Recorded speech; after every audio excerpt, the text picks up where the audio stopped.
جب کسی نے آپ رضی اللہ تعالیٰ کو یہ خبر دی کہ ابو بکر صدیق آپ کے ساتھی کو مشرک نے پکڑ لیا ہے، یعنی کسی نے اگر بتایا صدیق اکبر کو نبی صلی اللہ علیہ وسلم کو کفار جو ہے نا وہ انہوں نے کسی جگہ پکڑا ہوا ہے، وہ ظلم کر رہے ہیں، تو آپ گھر میں بیٹھے تھے، عرب کے لوگ سارے پگڑی سر پہ رکھتے تھے، آپ نے وہ پگڑی بھی سر پہ نہیں رکھی، کیونکہ جو سردار تھے تو ویسے بڑے پگڑ رکھتے، بیت اللہ شریف پہنچے تو مشرکین نبی صلی اللہ علیہ وسلم کے اوپر بل پڑے ہوئے تھے، میرے آقا صلی اللہ علیہ وسلم کو مارلا زود کو کیسے بتایا جائے، مار رہے تھے جس طریقے سے ہاتھوں سے لاتوں سے، پتہ کیا عرض کریں، مگر یہ میں مکے کی بات کر رہا ہوں، جب اسلام نہیں پھیلا تھا، جب مسلمان تھوڑے تھے۔ مدینے کا ایسا واقعہ جو اخلاق والے کہتے ہیں نا، مدینے میں جب صحابہ 313 ہی ہو گئے تو پھر کسی کی ہمت نہیں، لاشیں اٹھا کے گئے، مگر تجھ کو بتاؤں تقدیر امم کیا ہے، شمشیر و سنا اولتا الاسر یسرا ہے، تو آپ صلی اللہ علیہ وسلم پر ٹوٹ پڑے ہیں کفار سارے، حضور صلی اللہ علیہ وسلم کو تانے مار رہے ہیں کہ تو وہی شخص ہے جس نے کئی معبودوں کو مٹا کر ایک معبود کی بات کرتے۔ صدیق اکبر نے اپنی جان کی بازی لگا، ایک ایک کو پکڑ کے دھکا دیا اور آقا صلی اللہ علیہ وسلم سے ہٹایا، اور جو کسی کو مارا اور کسی کو، یعنی اب ایک بندے کو چھڑانے کے لیے جو ہو سکا کیا۔ یہ صدیق اکبر کا جہاد ہے۔ فرمایا تمہارا ستیہ ناش ہو، تم ایک ایسی ہستی کو قتل کرنا چاہتے ہو جو فرماتا ہے، جو کہتا ہے کہ میرا رب اللہ، اور تمہارے پروردگار اور تمہارے پاس تمہارے پروردگار کی طرف سے کوئی واضح دلائل بھی ہے، لے کر آیا ہے۔ ایسے شخص کو قتل کرنا چاہتے، اور اللہ کی طرف سے جو دلیل لے کے، یعنی قرآن شریف ہے، قرآن سے، اب ایسا ہے تو تم ایسا قرآن لا کے دکھا۔ حضرت علی کرم اللہ وجہ الکریم فرماتے ہیں، جو کہ اس وقت ان کی عمر کم تھی، فرماتے ہیں کیا تم مجھے جواب نہیں دو گے؟ خدا کی قسم، علی فرماتے تھے ابو بکر صدیق رضی اللہ تعالیٰ عنہ کا ایک لمحہ آل فرعون کے مومن جیسے شخص زمین کے ہزاروں لمحوں سے بہتر، یعنی جو فرعون کے وقت میں جو صاحب ایمان لوگ تھے، ان کے ہزاروں سالوں سے صدیق اکبر کی زندگی کا ایک لمحہ بھی موسیٰ علیہ السلام کے صاحب ایمان لوگوں کے ایمان سے، اور پھر جو فرعون کی نسل سے بھی ایمان دار ہوئے، ان صدیق اکبر کا ایمان کا درجہ زیادہ ہے۔ ان لوگوں نے ایمان چھپا رکھا تھا، مگر اس شخص نے اپنے ایمان کا اعلان کر دیا، سب کو پتا تھا نا ان کا رفیق ہے، ان کو مانتا، اور پھر صدیق اکبر کو بھی خوب زود کوب کیا، پھر آقا صلی اللہ علیہ وسلم کو زود کوب کیا، حتیٰ کہ صدیق اکبر زخموں سے شدید زخمی ہونے کے بعد مدہوش ہو گئے، بے ہوش ہو گئے۔ آقا صلی اللہ علیہ وسلم کو بڑی ضربیں، ان کو بڑی ضربیں آئیں، تو آقا صلی اللہ علیہ وسلم کو ان کے کچھ لوگ قبیلے کے اٹھا کے لے گئے، صدیق اکبر کے قبائلے کے لوگ اکٹھے ہو گئے، ان کو لگا یہ مر جائے گا، انہوں نے اعلان کر دیا کہ صدیق اکبر، تو عبداللہ کہتے ہیں عبداللہ بن عثمان، یہ اگر مر گیا ہمارے قبیلے کا بندہ تو ہم بدلہ لیں گے۔ تو قبائلی بنیاد پر انہوں نے کہا اگر آپ کو جو ہی ہوش ہے، ساری برادری اکٹھی بیٹھی ہے، قوم بیٹھی ہے، قوم، میں بتا رہا ہوں قوم کیا ہے، جو ہی ہوش میں ہے، ما فعل اللہ او محمد، ما فعل اللہ رسول اللہ صلی اللہ علیہ وسلم، ما فعل رسول اللہ صلی اللہ علیہ وسلم، محمد سے کیا ہوا، ان کا حال کیا ہے۔ اب وہ پوری برادری جو قوم تھی تو وہ تو بڑبڑانے لگی کہ یہ ہم تیری خاطر لڑنے آئے ہیں، ان سے دشمنی مول رہے ہیں، تو جو ہی جس کی وجہ سے تجھے مار پڑی، جو ہی تو خیال میں آیا، تیرے در پہ ہم بیٹھے ہیں، مہمان ہم ہیں، برادری ہم ہیں، قوم ہم ہیں، رشتہ دار ہم ہیں، چاچے مامے دادے سب ہم ہیں، اور تو اس کو پکارتا ہے۔ یہ ہے لا تجد قوما یؤمنون، آپ نے تم میرا کچھ بھی نہیں لگتے، اس واقعے سے یہی ملتا ہے نا۔ اور آپ نے اپنی امی کی منت کی کہ کسی طریقے سے پتہ کرا کے دیں پھر مصطفیٰ صلی اللہ علیہ وسلم کہاں ہیں اور کس حال میں، تو انہوں نے کسی طریقے سے پتہ کر کے، ماں تھی نا وہ، آ کے آپ کو بتایا، ابھی مسلمان نہیں تھی کہ وہ باحیات ہیں، زخمی تو ہے۔ آپ نے کہا اپنی برادری والوں سے یہ قوم نہیں ہے جن کو تم قوم بولتے ہو، اللہ نے جو قوم بتائی ہے کاتب فی قلوبہم الایمان والی قوم، ان کا کوئی رشتہ دار نہیں ہوتا، کوئی اپنا نہیں ہوتا، کوئی برادری نہیں ہوتی، ان کی برادری ایمان ایمان ایمان ایمان، اللہ اور اس کے رسول صرف گئے۔ اور پھر آقا صلی اللہ علیہ وسلم کو تلاش کر کے جب ملے تو میرے آقا صلی اللہ علیہ وسلم نے گلے لگا کے، صدیق اکبر بھی روئے، میرے آقا صلی اللہ علیہ وسلم بھی روئے، راہ حق کے یہ دونوں مسافر۔ یہ قوم تھی، یہ ثانی اثنین والا ہے۔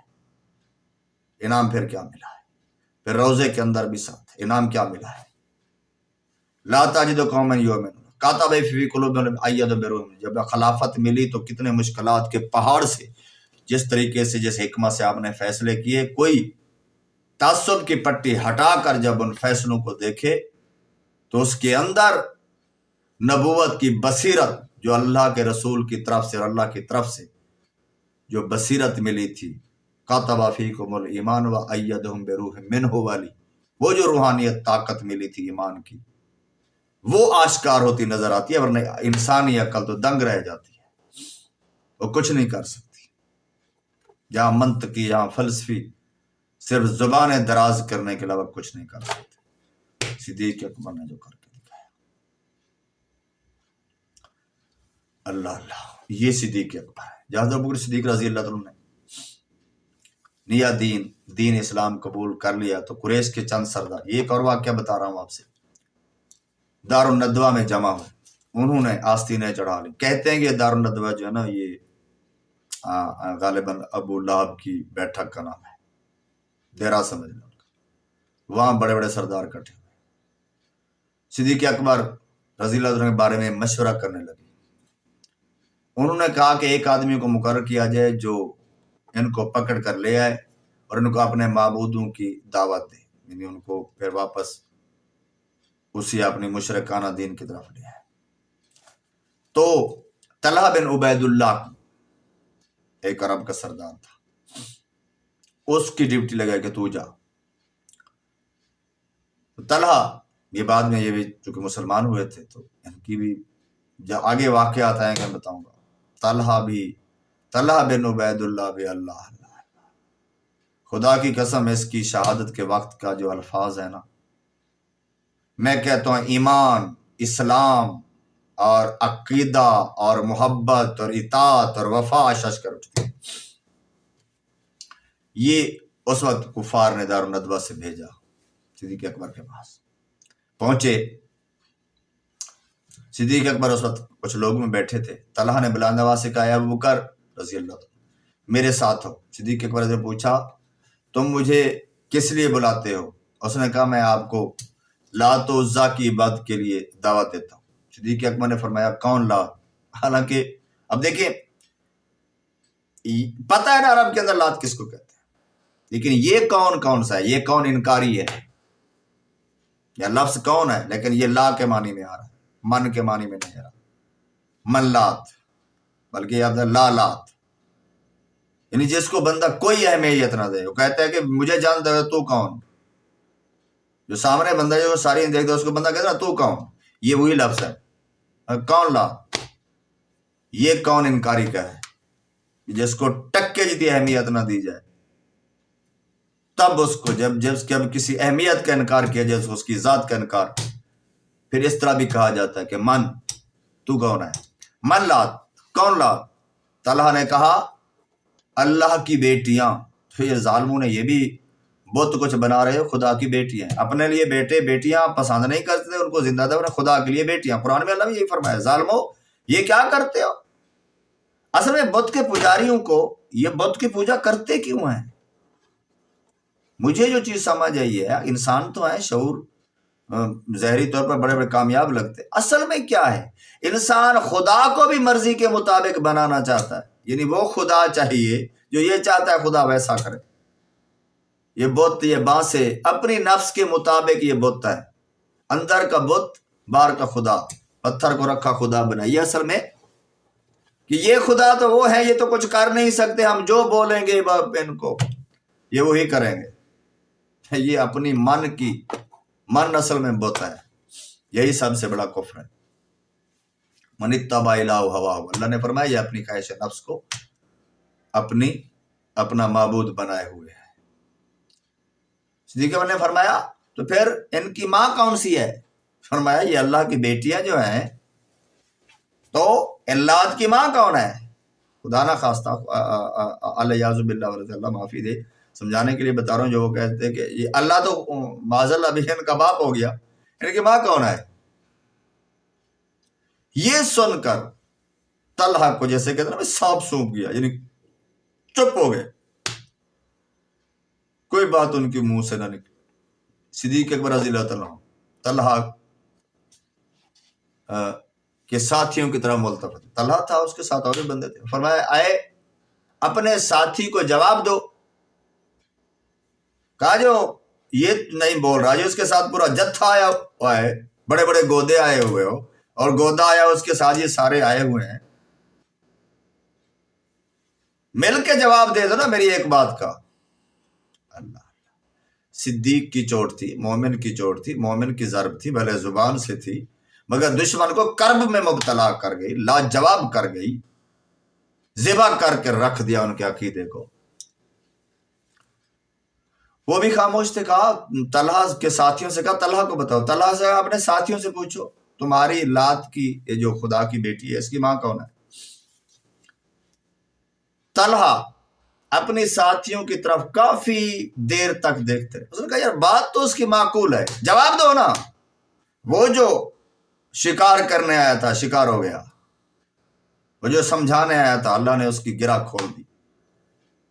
صدیق کی تبلیغ تھی، مگر آگے بات یہ ہے کہ جو نفس، جو دل، اللہ تعالیٰ فرماتا ہے کہ میں نے اپنے نبی کے لیے ان لوگوں کو چنا ہے جو ازل سے میرے چنے ہوئے تھے، بھلے پہلے کفر میں تھے مگر جن کو اللہ نے صحابہ بنایا.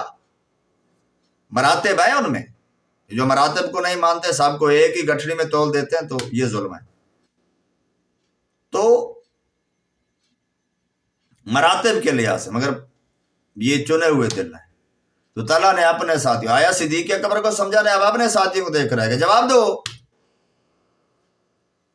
وہ بھی سب خاموش، کوئی جواب نہ دیا.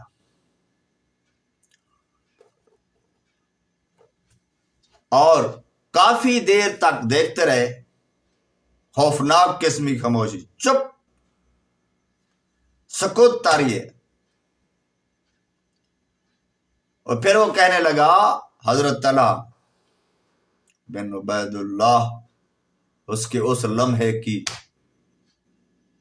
پہ کروڑوں سلام، جب وہ یہ فکر کر رہا تھا صدیق اکبر کا جملہ سن کر. اللہ تعالیٰ اس وقت، اس لمحے اور اس فکرے کا صدقہ ہمیں ایمان کی دولت وہی عطا کر دے جو کتب فی قلوبہم الایمان والے. دوبارہ کہنے لگا اے ابو بکر اٹھو، میں گواہی دیتا ہوں اشہد ان لا الہ الا اللہ وحدہ لا شریک لہ واشہد ان محمد رسول اللہ. فرمایا میں گواہی دیتا ہوں اللہ وحدہ لا شریک ہے، محمد اللہ کے رسول ہے. یہ سن کر حضرت صدیق اکبر نے نعرہ تکبیر بلند کیا اور ان کو ہاتھ سے پکڑا. جن کے ساتھ بیٹھا تھا ان کا ہاتھ نہیں پکڑا تھا. یہ طلحہ جن کے ساتھ آیا یہ رشتہ دار تھے، یہ قوم تھی، یہ برادری تھی. ختم، برادری قوم ختم، ادھر والے کی ختم. یہ اب دو مل گئے، ایک اور طرف سے ایک اور طرف سے. یہ دو، یہ قومن تاجدو، تاجدو قوم یؤمن لا تاجدو قوم یؤمن باللہ والیوم الاخر. یہ دو جا رہے ہیں، یہ اب ایک قوم ہے، صدیق اکبر اور طلحہ. وہ اپنے سارے چھوڑ آیا، یہ اپنے سارے چھوڑ آیا، اس کے سارے کافر، اس کے پچھلے کافر، ابھی تو مسلمان نہیں ہے جو بعد میں ہو. یہ ایک دو بندے، یہ قوم ہے، اس کو اللہ قوم فرما رہا ہے. ان دو کو یہ چلے میرے مصطفیٰ کے پاس. وہاں بلال بیٹھا ہے، وہاں عمار بیٹھا ہے، یہ ایسے اور صاحب. تو یہ قوم ہے، حقیقی قوم یہ ہے. لا تجد قوما یؤمنون باللہ والیوم الآخر یوادون من حاد اللہ ورسولہ ولو کانوا آباءهم او ابناءهم او اخوانهم او عشیرتهم. اللہ اللہ کاتب فی قلوبہم الایمان. یہ ہے قوم، یہ ہے قوم حقیقی جو میں بات سمجھانا چاہ رہا ہوں. یہ وہ نقطہ ہے، سمجھ آ جائے نا، قوم کی سمجھ آ جائے، قوم کی سمجھ آ جائے کہ اصل ایمان والوں کے ہاں قوم کیا ہوتی ہے. جو اللہ اور آخرت پہ ایمان رکھتا ہے اس کی پہلا کلیہ کیا ہے؟ وہ اللہ اور اس کے رسول کے دشمنوں سے ایک جھلک بھی محبت نہیں رکھتا. یہاں تو ہولی کے تہوار پہ مبارکیں دی جا رہی. یہ مبارک محبت میں ہوتی ہے یا دشمنی میں؟ یہ کون سے صاحب ایمان ہے؟ ان کی قوم کیا ہے؟ ان کی قوم تو کیا تیرے میرے ملک کے تیرے میرے حکمران کہلاتے ہیں. کیا ان کو کے لیے کہا گیا کہ ان کی اطاعت کرو؟ اگر ہر حکمران کی اطاعت اطیع اللہ اطیع الرسول اطیع اولو الامر، اگر یہی اولو الامر ہے تو پھر حضرت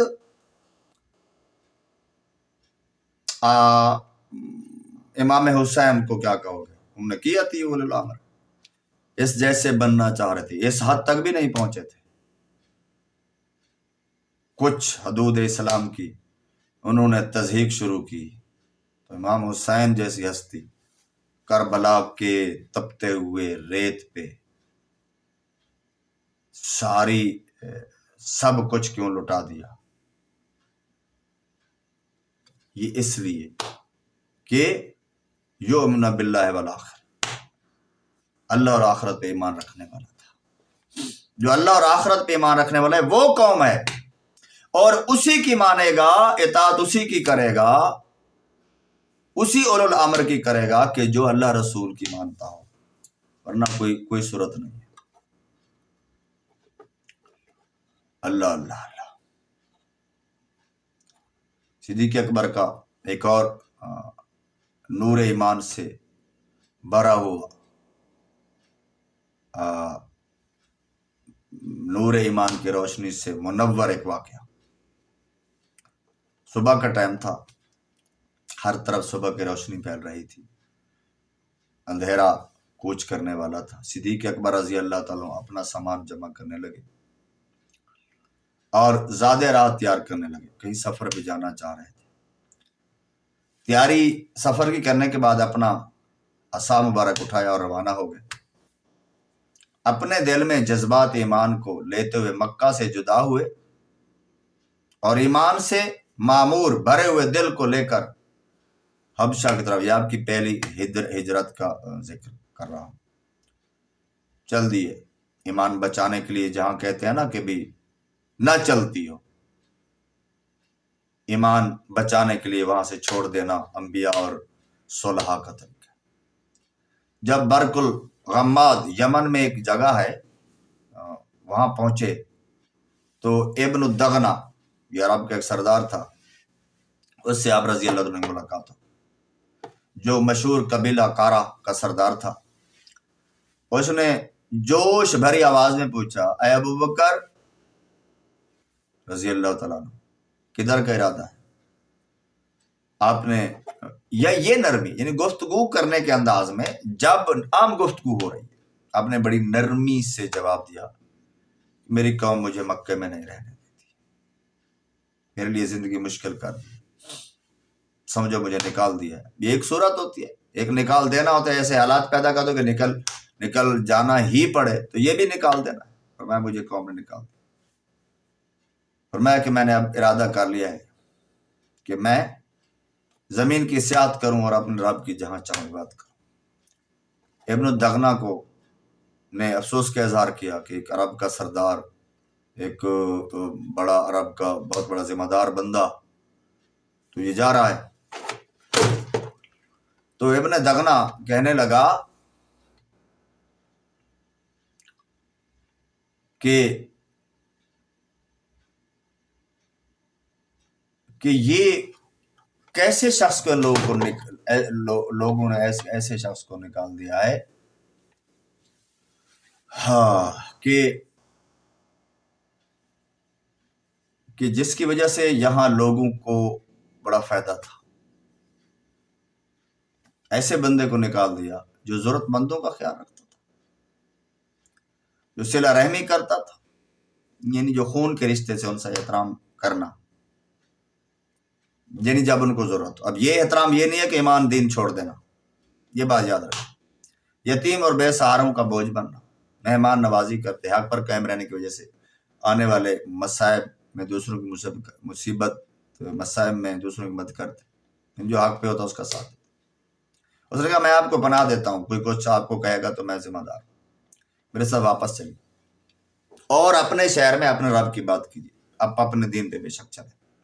صدیق اکبر ان کے ساتھ واپس آئے، ابن دغنا بھی آپ کے پاس ہمراہ واپس آ گیا۔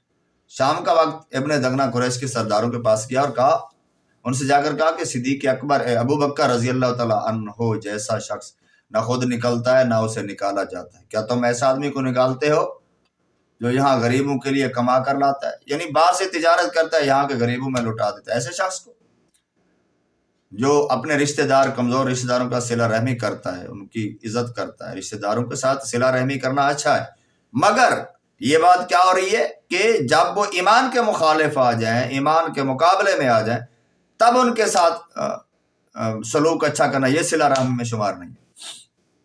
بے کسوں کا بوجھ اٹھاتا ہے، مہمان نوازی کرتا ہے، یہ وہ ساری صفات ہیں، یہ بڑی بڑی صفات، اور حق پر قائم رہنے کی وجہ سے آنے والی مصیبت دوسروں کی مدد کرتا ہے۔ قریش مکہ نے ابن دغنا کی پناہ کو قبول کرتے ہوئے اس سے کہا کہ صدیق اکبر کو کہہ دو کہ اپنے گھر میں اپنے رب کی بات کرے، وہاں جتنی چاہے نمازیں پڑھے، قرآن کی تلاوت کرے، لیکن ہمیں اس وجہ سے تکلیف نہ دے اور یہ کام علل اعلان نہ کرے، یعنی سامنے آ کر نمازیں نہ پڑھے، تلاوت نہ کرے، ہمیں تکلیف ہوتی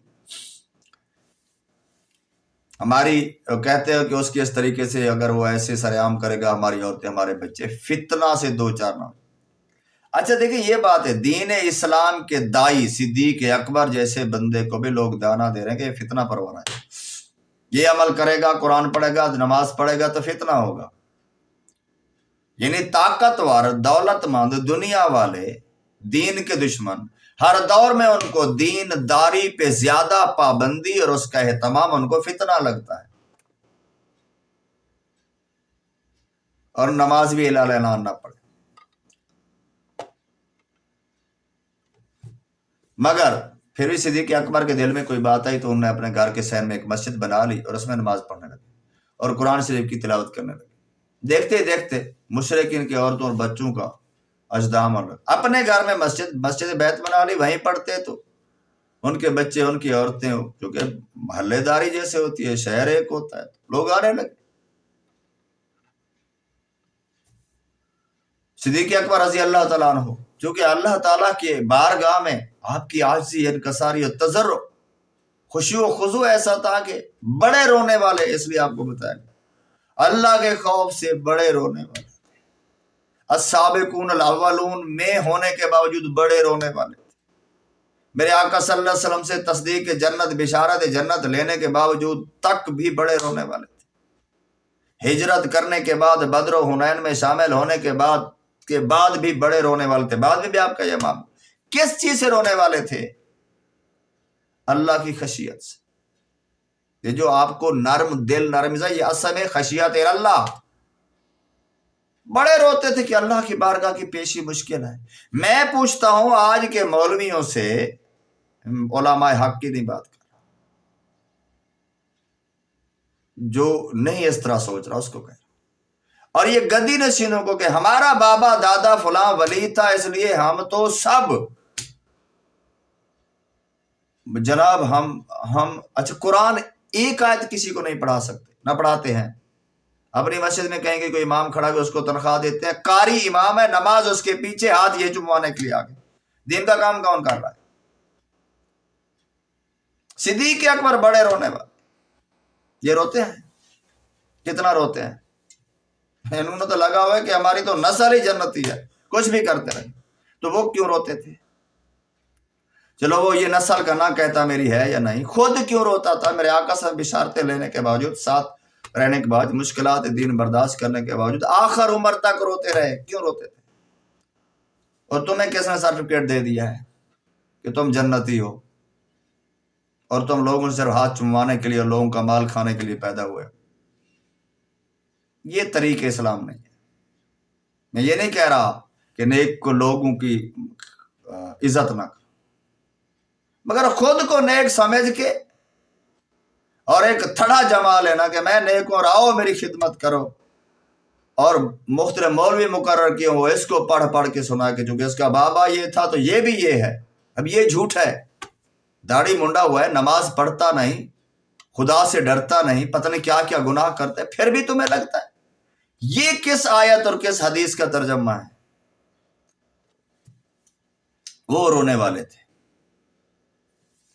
مگر وہ اپنی مسجد میں وہ جو بات جو واقع کی ہو رہی تھی، وہ جب قریش ابن دغنا نے جب وہ پناہ دی تو آپ گھر میں مسجد میں اپنے روتے لوگ دیکھتے، روتے خدا کی بارگاہ میں پیشی کو، قرآن کی تلاوت کو پڑھتے ہوئے جہاں اللہ کی پکڑ کا ذکر آتا، قیامت کا ذکر، آپ روتے، زاروں قطار روتے، ہچکیاں بن جاتی۔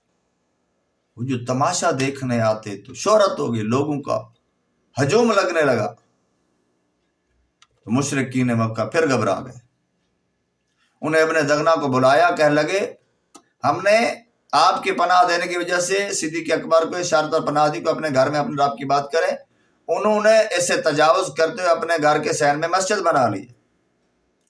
ہاں، وہ کھلم کھلا اپنے گھر میں مسجد میں کھلم کھلا نماز پڑھتے۔ اب اگلا انداز دیکھ، قرآن کی تلاوت کرتے ہمیں ڈر ہے کہ ہماری عورتیں ہمارے بچے فتنے میں مبتلا ہو جائیں، یعنی اسلام پہ آئیں گے تو فتنے میں مبتلا۔ یہ اسلام کے ظالم ہر دور میں یہی ہے، آج بھی یہی ہے، کلمہ پڑھ کے بھی یہی ہے۔ لہذا تم اس کو باز کرو، اگر وہ گھاری میں اکتفا کو پسند کرے تو ٹھیک ہے، ورنہ وہ تیری پناہ کو تجھے واپس کر دے۔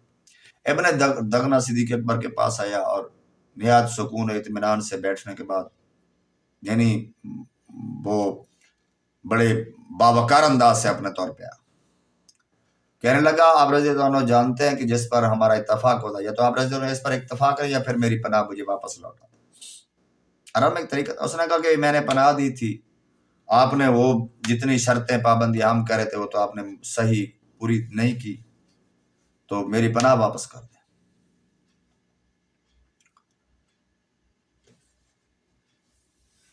تو آپ رضی اللہ عنہ اتفاق کریں یا پھر میری پناہ واپس کر دیں، کہ میں یہ پسند نہیں کرتا کہ عرب کے لوگ سنیں کہ میں نے ایک آدمی کو پناہ کا معاہدہ کیا تھا اور میں نے اسے توڑ دیا۔ صدیق اکبر رضی اللہ عنہ نے نہایت ادھر نرم دل یا لفظ مضبوط دل سے اس کو جواب دیا، یعنی جہاں ایمان کا معاملہ آ جائے وہاں دل مضبوط ہوتا ہے، وہاں نرم دل کا مطلب یہ ہوتا ہی نہیں کہ خلاف اسلام ہوتا رہے جی میں تو نرم دل والا، یہ نہیں ہے۔ مضبوط دل کے ساتھ، وہ جو نرم دل مشہور تھا، مضبوط دل کے ساتھ، نہایت سختی کے ساتھ اس کو جواب دیا کہ مجھے تیرے پناہ کی کوئی ضرورت نہیں ہے، مجھے اللہ کی پناہ کافی ہے، میں اپنی اللہ کی پناہ پہ راضی ہوں، جو چاہے وہ کرے۔ تو یہ صدیق اکبر رضی اللہ تعالیٰ عنہ کا طریق تھا۔ تو انشاءاللہ اس سلسلے کو آگے چلائیں گے۔ میرے ذہن میں یہ ہے کہ بھی اس سلسلے کو نہ چلایا جائے آگے تک، اور یعنی صحابہ کی زندگیوں سے، ان واقعات سے ہمیں کتنے سبق ملتے ہیں اور ہمارے ایمان کو جلا ملتی ہے۔ اللہ تعالیٰ سے دعا ہے کہ صدیق اکبر کی ان سعی، ان کوششوں، ان محبتوں، ان عقیدتوں، ان قربانیوں اور ایمان کی وہ روشنی جو اللہ نے ان کو عطا فرمائی تھی، اللہ تعالیٰ کی بارگاہ میں التجا ہے مجھے، میرے سننے والے، سمجھنے والے، آگے پھیلانے والوں کو اللہ تعالیٰ بس اس کا اجر یہ عطا فرمائے کہ ہمارے دلوں کو اپنی بارگاہ میں پیش ہونے کے لیے پاک صاف کر دے، گناہ مٹا دے، اپنی رضا لکھ دے، اپنی پسندیدگی لکھ دے، ہمیں، ہمارے والدین، گھر بار، رشتہ داروں کو اللہ تعالیٰ نیک بنا دے، اور ہمیں وہی قوم بنا دے جس قوم کا قرآن میں ذکر ہے کہ جو آخرت پہ اور اللہ پہ ایمان رکھتے ہیں اور اللہ اور اس کے رسول کے دشمنوں سے بالکل محبت نہیں رکھتے۔ اللہ تعالی ہمیں راہ حق پہ چلنے کی توفیق عطا فرمائے۔ جو سانسیں رہ گئی ہیں زندگی کے، اللہ تعالی راہ حق پہ چلنے کی توفیق دے۔ آمین بجاہ